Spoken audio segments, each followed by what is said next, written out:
Before this video starts, I want to say a huge thank you to Theme Park Realm for letting me use the footage in this video.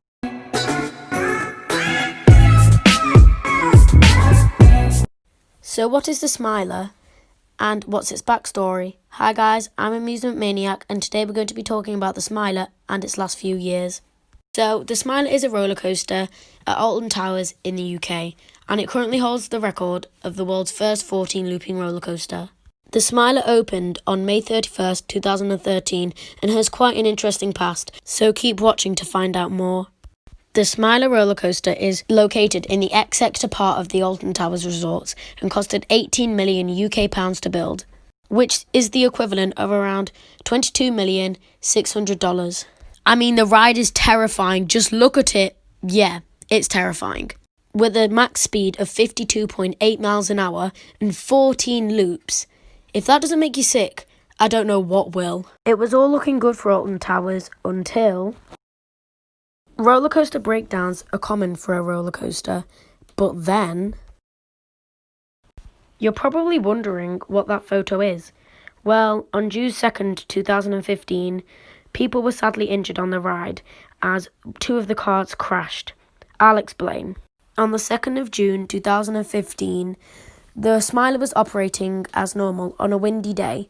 The winds were at a speed of 46 miles an hour, and the manufacturer of the ride, Gerstlauer, had advised them not to operate the ride whilst the winds exceeded 34 miles an hour. Even though it was windy, the park had decided to open the ride due to how many guests were in the park that day.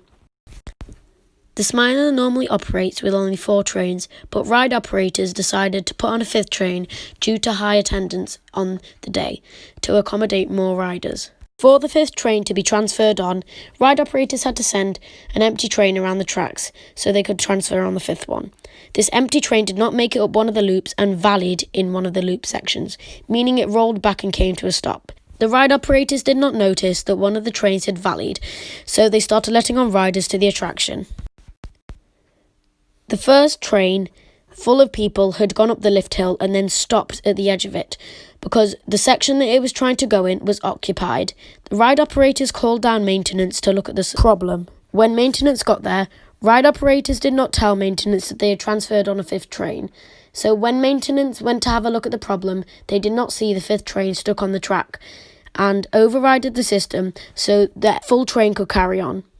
As you probably guessed, the full train slammed into the empty train, causing serious injuries to some of the riders. Viewer discretion is advised because the next clip is crash footage and may distress some viewers.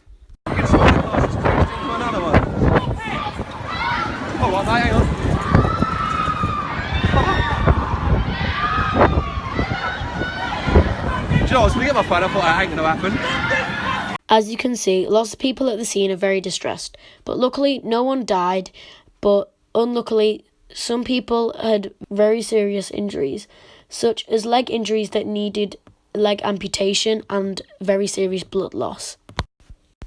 This wasn't just bad for the victims and the families that were involved, also bad for Alton Towers too. They'd got fined a lot of money and the park attendance had dropped until year 2017, 2 years after the accident.